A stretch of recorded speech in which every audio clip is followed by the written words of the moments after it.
네, 회의 시작하죠. 이번에 우리 환자 안전 사고 관련해서 항생제 알러지 때문에 환자가 사망할 뻔한 사고가 보고됐어요. 그래서 우리가 좀 회의를 해야 되는데, 이 투약은 우리 윤숙 선생님이 담당이니까 윤숙 선생님이 보고된 환자 안전 사건에 대해서 조금 간단하게 얘기를 좀 해주세요. 네. 어제 병동에서 보고한 환자는 사고 보고에 대해서 잠깐 말씀드리겠습니다.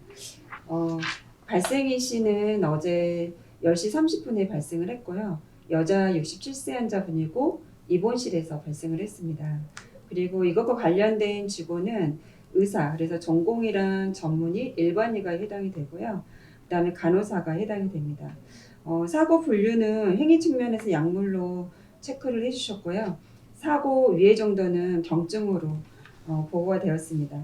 사고 내용을 잠깐 말씀을 드리면 2023년 12월 1일 10시에 병실에서 이제 페니실린계 항생제 투여 후에 10시 30분경부터 전신의 가려움과 두드러기, 호흡곤란을 호소하면서 환자가 이제 실신을 하면서 이제 보호자가 간호사실로 나와서 이제 알려서 그 내용을 알게 되었습니다. 그래서 다행히 이제 환자를 바로 처치실로 옮긴 후에 에피네프린과 항히스타민을 투여하고 산소를 공급하면서 이제 환자가 의식이 돌아오고 이제 호흡이나 맥박이 회복이 되었습니다. 그래서 연령이 이제 67세이다 보니까 아무래도 이제 병실에 두기가 좀 보기가 어려울 것 같아서 이제 클로즈 observation 위해서 이제 중환자실로 이동한 걸로 일단 보고를 하였습니다. 그런데 이 환자가 지금 현재 처음 증상이 전신의 가려움, 두드러기, 호흡곤란이나 이제 실신이라고 되어 있는데 그러면 이게 이제 아나필락시 샥에 해당이 되는 거잖아요. 근데 이제 위해 정도를 경증으로 보고를 했거든요. 그래서 이거가 정확한지 아니면 우리가 다른 위해 정도로 변경을 해야 되는지 좀 논의가 필요할 것 같습니다. 제 생각에는 사실은 우리가 환자 안전 사고를 보고하면 환자 상태는 보고하는 시점에 따라서 더 나중에 위중해지기도 하고 좋아지기도 하기 때문에 일단은 경증 이 기준은 보고 시점의 기준으로 우리가 하되 이 이후의 변화는 사실은 병원에서 그 다음에 관리로 들어가면 될 것 같아요. 그래서 보고 시점에서 경증으로 하지만 보고를 하는 게 맞을 것 같다고 생각이 듭니다. 보니까 이제 병동에서 보고할 때 이 환자를 어느 시점에 이게 위해도를 정해야 될지를 되게 어려워하더라고요. 그래서 그러면 저희가 사고 발생 시점에 그 사람 상태를 기준으로 하는 걸로 해서 아니면 보고 시점 기준으로 하는 걸로.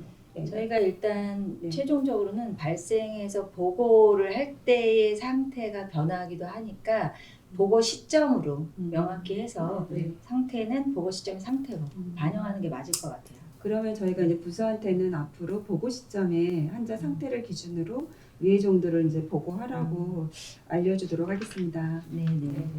네. 그래서 사실은 이 사고는 보호자가 상주를 했었기 때문에 사실 환자 상태가 되게 사망에 이를 정도로 위중해질 수 있었지만 보호자가 있어서 빠른 조치가 진행이 됐었고요. 그래서 회복이 됐던 사건인데 실제로 이 사건은 보호자만 없었으면 사실은 환자가 사망할 수 있을 정도로 중대한 환자 안전 사고일 것 같고요. 적시는 사건일 수도 있었어요. 그래서 실제로 이런 사고에 대해서는 우리가 근본 원인 분석을 해야 될 것 같습니다.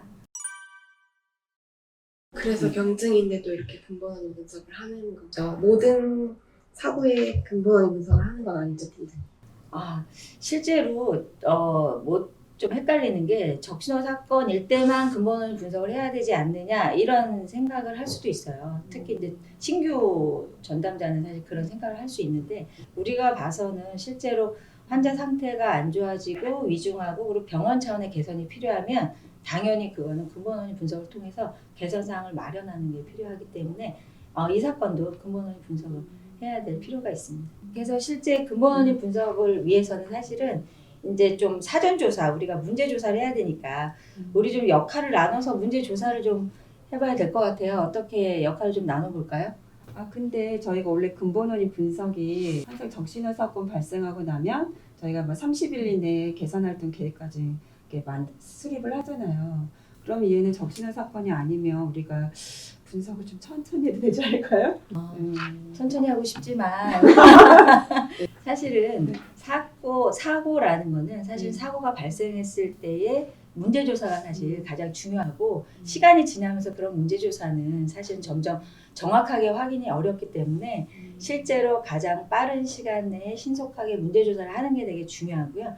그런 문제조사를 통해 사실은 우리가 진짜 필요한 개선 활동을 하기가 되게 좋을 것 같아요. 그래서 일단은 가능한 빠른 조치, 신속하게 분석을 하는 게 필요할 것 같아요. SR.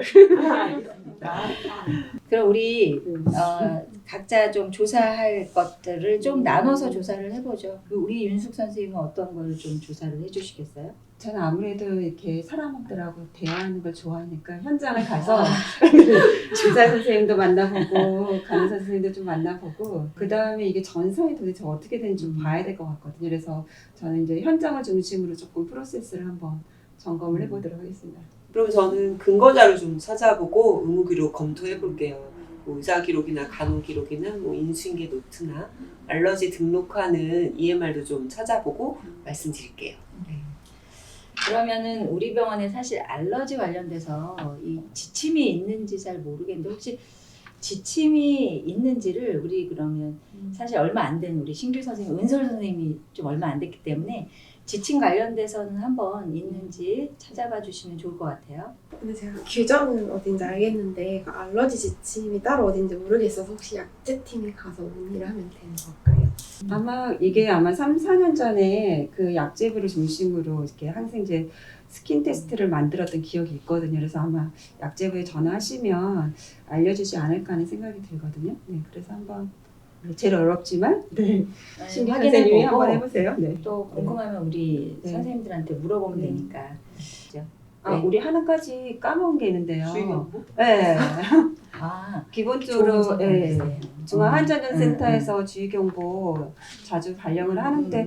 알러지가 있었던 걸로 기억을 하는데 한번 그것도 같이 확인해 주시면 좋을 것 같아요. 그러면 우리 지금 말씀하신 대로 우리 윤숙 선생님은 직원의 면담하고요. 그리고 알러지 등록 프로세스나 프로그램, 전산 프로그램 확인해 주시고 우리 에리 선생님은 의무 기록 검토를 해 주시고 우리 은솔 선생님은 일단 원내 지침, 알러지 관련해서 원내 지침이 있는지 확인해 주시고요. 그리고 혹시 중앙환자안전센터에서 주의경보가 나온 게 있는지까지 좀 확인해서 우리 요 사전조사 한 다음에 다음번에 회의에 같이 모여가지고 다시 논의를 하기로 합시다. 네. 네.